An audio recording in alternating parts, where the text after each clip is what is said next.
IUPAC ये chapter discuss कर रहे हैं जिसमें कि ऑलरेडी हमने बेसिक कंसेप्ट बता दिया है और रूट वर्ड सफिक्स प्रीफिक्स ये डिस्कस कर दिए हैं। अब इस वीडियो में रूल्स फॉर IUPAC नेमिंग और seniority order of functional group discuss करेंगे।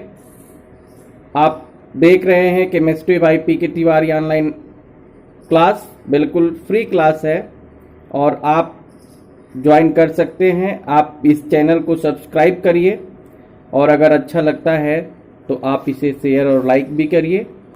तो आइए देखते हैं rules for IUPAC naming.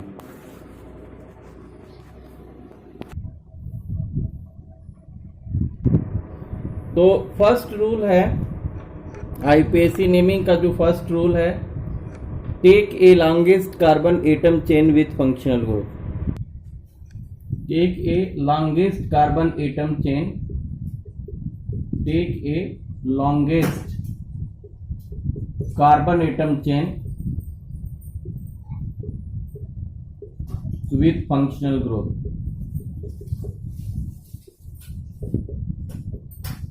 Take a longest carbon atom chain with functional group मतलब कार्बन एटम का सबसे लॉन्गेस्ट चेन हमको सिलेक्ट करना है, सबसे लॉन्गेस्ट चेन लेना है।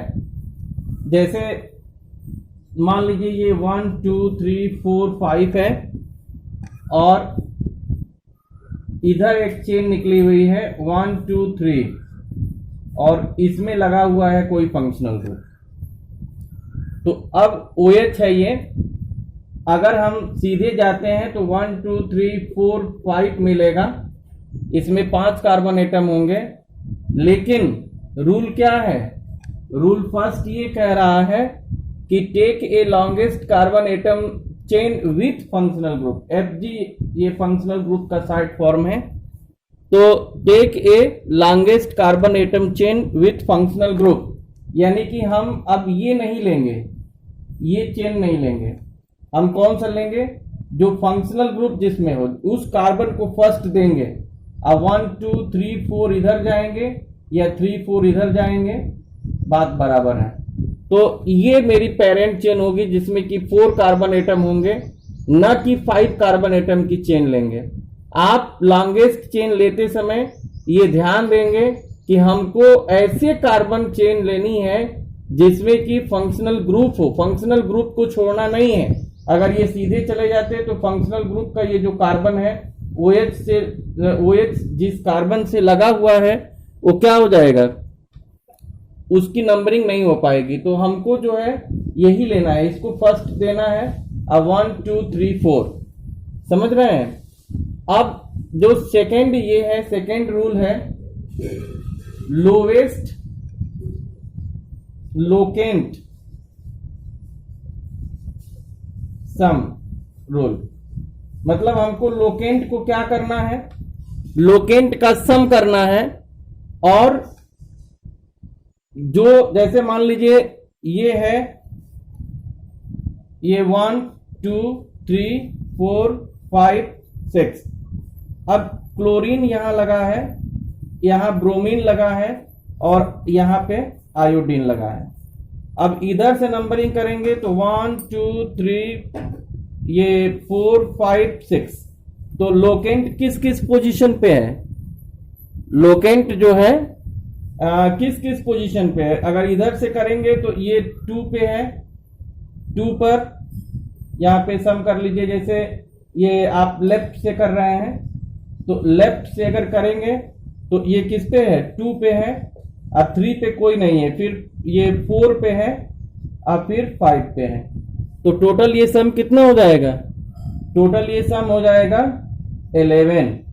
लेकिन अगर राइट साइड से करेंगे, राइट साइड से, तो 1 2, अब 2 पे एक आ गया, फिर 3 पे ये आया, अब 4 पे नहीं बल्कि 5 पे आया। तो ये कितना हो जाएगा? 1 2 3 4 5। तो ये आपका 10 आ जाएगा। तो ये 10 क्या है? 10 लोवेस्ट है। तो 10 लोवेस्ट है तो इधर से हमारी नंबरिंग नहीं होगी बल्कि हमारी नंबरिंग इधर से होगी 1 2 3 4 5 6, यानी कि इसका नेम क्या हो जाएगा, इसका नेम हो जाएगा, अब जैसे क्लोरीन है, ब्रोमीन है, आयोडीन है, तो ये भी अल्फाबेटिकल ऑर्डर में होगा। ABCD में पहले B आता है, इसलिए हम इसको क्या लिखेंगे, इसको हम लिखेंगे 3 ब्रोमो और 2 क्लोरो 5 आइडो, और कार्बन कितना है, कार्बन इसमें 6 है, तो हेक्सेन हो जाएगा, हेक्सेन। इसका नेम हो जाएगा, इसका नेम हो जाएगा ये 3 ब्रोमो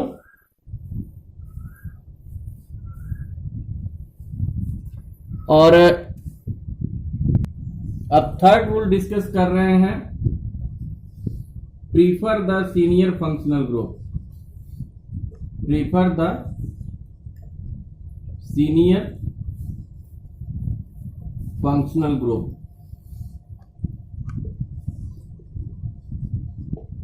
अब जैसे अगर 2 फंक्शनल ग्रुप है, 2 या 2 से अधिक हैं, तो हमको उस फंक्शनल ग्रुप को प्रीफर करना है जो सीनियर हो। जैसे कि ये एक चेन है और इधर OH हाइड्रोक्सिल ग्रुप है, इस साइड में NH2 है, एक साइड में ये हाइड्रोक्सिल है और एक साइड में NH2 है।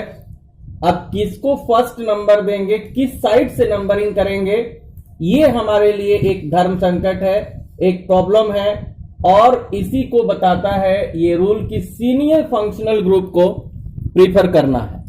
तो अब सीनियर फंक्शनल ग्रुप कैसे प्रीफर करेंगे, तो जैसे अब जिनको जानकारी है उनको मालूम है कि OH सीनियर है, तो 1 2 3 4 कर देंगे और ये हो जाएगा 4 एमिनो, और रूट वर्ड क्या है, रूट वर्ड 4 कार्बन है तो ब्यूटेन, ई हटा के 1 ऑल हो जाएगा। तो ये क्या हुआ, ये लोकेंट, और ये क्या हो गया, ये प्रीफिक्स, और ये क्या है, तो ये रूट वर्ड है, और ये लोकेंट है, और ये सफिक्स है। तो अभी हम पिछले लेक्चर में आपको बताए थे कि यही रूल होता है, पहले लोकेंट लिखते हैं, फिर प्रीफिक्स लिखते हैं, फिर रूट वर्ड लिखते हैं, फिर लोकेंट लिखते हैं, और फिर सफिक्स लिखते हैं, और इस तरह से IUPAC नेमिंग करते हैं। तो अब सवाल ये है कि सीनियरिटी ऑर्डर को कैसे याद किया जाए, तो इसके लिए एक पोएम टाइप का, एक कविता टाइप का हमने बना दिया है याद करने के लिए, और आपको बता दे रहे हैं, शायद आपको भी ये हेल्पफुल होगा seniority order of functional group याद करने के लिए। कविता क्या लिखा हुआ है कि कार्बोक्सिल सल्फोनिक एस्टर, ये कार्बोक्सिल सल्फोनिक एस्टर, तब आता एसिड हैलाइड, एसिड एमाइड, फिर साइनाइड, तब आता है एल्डिहाइड, कीटोन हाइड्रोक्सिल, तब एमीन, डीबी टीबी को भी गिन, हैलोजन एल्किल नाइट्रो। तो इसमें जैसे कार्बोक्सिल क्या है, जैसे COOH है, सल्फोनिक क्या है तो SO3H है, एस्टर क्या है तो COOR है, एसिड हैलाइड, तो एसिड हैलाइड क्या है तो COX है, एसिड एमाइड क्या है तो CONH2 है, और साइनाइड क्या है तो C ट्रिपल बॉन्ड N है। ये एल्डिहाइड यानी कि CHO, ketone C double bond O, hydroxyl OH, amine NH2, DB यानी कि डबल बॉन्ड, DB यानी कि triple bond, halogen fluorine chlorine bromine iodine alphabetical order में, एल्काइल ये methyl ethyl propyl butyl pentyl ये भी अल्फाबेटिकल ऑर्डर में, और सबसे लास्ट में NO2 होता है। तो ये सीनियरिटी ऑर्डर है, और ये एक बार फिर से बता दे रहे हैं कि कार्बोक्सिल सल्फोनिक एस्टर, तब आता एसिड हैलाइड, एसिड एमाइड, फिर साइनाइड, तब आता है एल्डिहाइड, कीटोन हाइड्रोक्सिल, तब एमीन, और डीबी टीबी को भी गिन, हैलोजन एल्किल नाइट्रो। तो अगर आप ये इस तरह से याद कर लेंगे तो आपको जो है ये सीनियरिटी ऑर्डर याद हो जाएगा तो ये देखिए, एक ऐसे हम टेबल ये लिख दिए वर्टिकल, जैसे ये कार्बोक्सिल हो गया, कार्बोक्सिल ये सबसे सीनियर है, उसके बाद दूसरे नंबर पर सल्फोनिक है, तीसरे नंबर पे एस्टर है, चौथे नंबर पर एसिड हैलाइड है, एसिड हैलाइड, फिर ये कार्बोक्सिल सल्फोनिक एस्टर तब आता एसिड हैलाइड, एसिड एमाइड, ये एसिड एमाइड, फिर साइनाइड, इसके बाद है एल्डिहाइड, ये कीटोन हाइड्रोक्सिल, तब एमीन, और डीबी यानी कि ये double bond, triple bond, dB TB को भी गिन, ये हैलोजन एल्किल नाइट्रो। तो ये आपको ऑर्डर याद रखना होगा। और इसमें जो पहले मतलब जो ऊपर है वो सीनियर है और जो नीचे है वो जूनियर है। तो जो सीनियर होगा उसी को आप प्रीफर करेंगे, उसी को आप लोवेस्ट पॉसिबल नंबर देंगे। अब आगे नेक्स्ट रूल डिस्कस करते हैं। Any organic compound contain more than one longest carbon atom chain,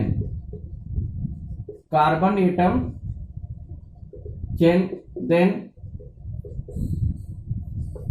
that chain will be parent chain which have more branches,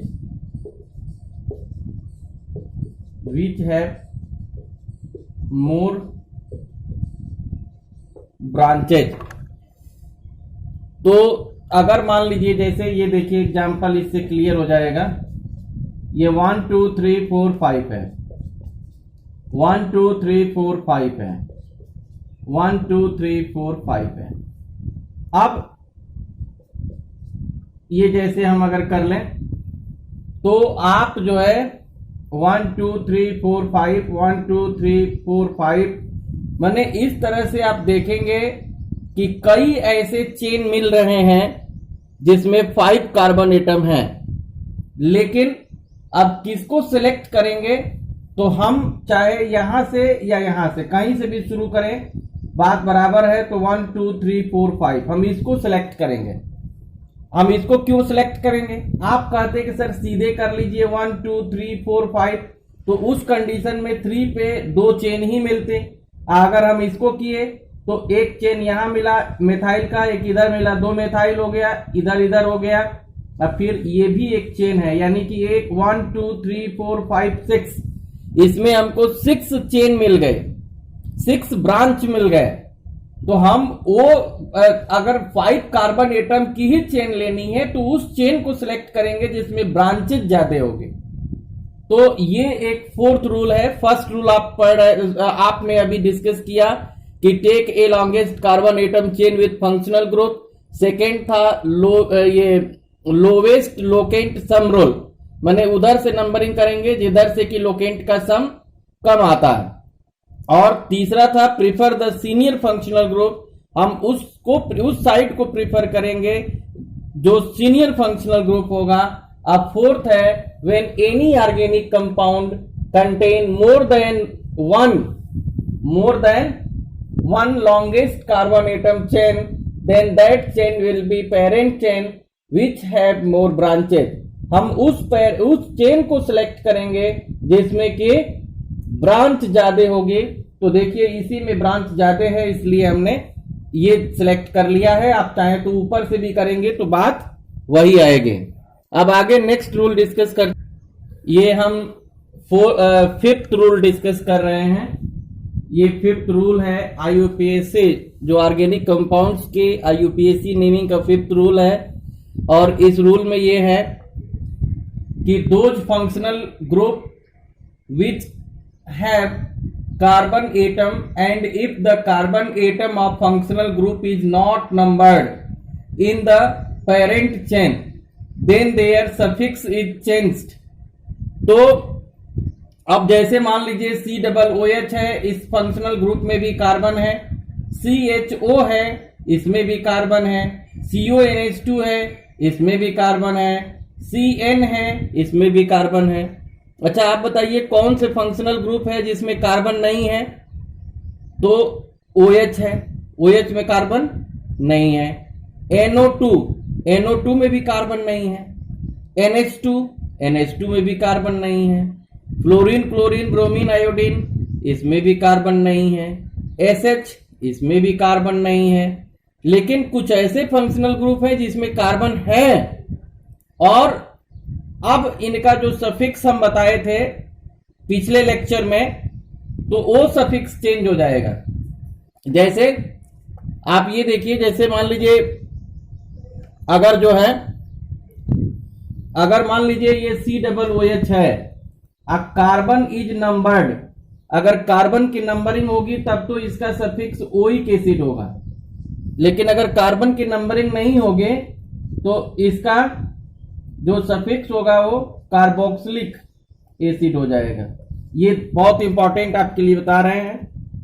अगर CHO का अगर नंबरिंग नहीं होगा, अरे नंबरिंग अगर हो जाएगा तो अल होगा, और नहीं होगा तो कार्बेल्डिहाइड, ये सफिक्स हो जाएगा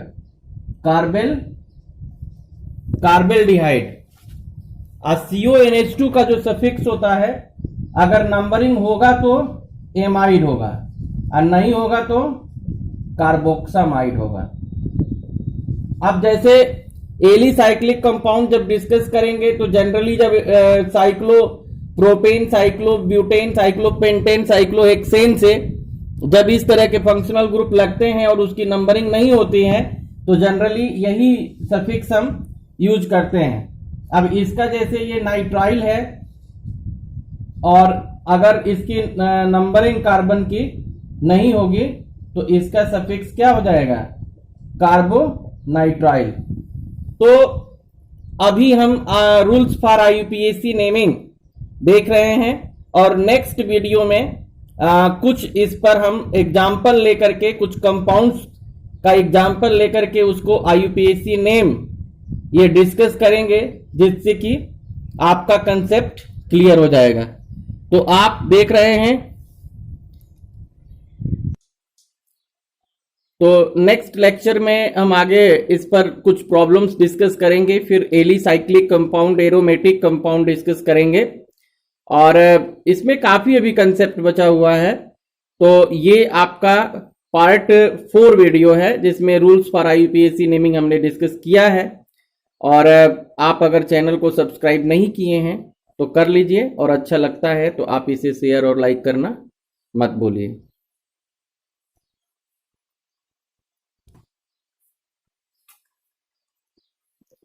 तो ये IUPAC rules for IUPAC naming discuss कर रहे थे, और ये काफी इंपॉर्टेंट एक टॉपिक है IUPAC नेमिंग का, क्योंकि बिना इसके जाने आप IUPAC नेमिंग नहीं कर पाएंगे। तो आगे इस पर हम बहुत सारे एग्जाम्पल्स ले करके डिस्कस करेंगे, तो आपका और कंसेप्ट क्लियर हो जाएगा, और आप जो है नेक्स्ट अभी IUPAC naming of alicyclic, aromatic, अभी काफी हेट्रोसाइक्लिक कंपाउंड डिस्कस करना है। तो आप देखते रहिए chemistry bye PK Tiwari online class, बिल्कुल फ्री है, और आप अगर चैनल को सब्सक्राइब नहीं किए हैं तो कर लीजिए, और अच्छा लगता है तो आप शेयर और लाइक करना मत भूलिए। Thank you.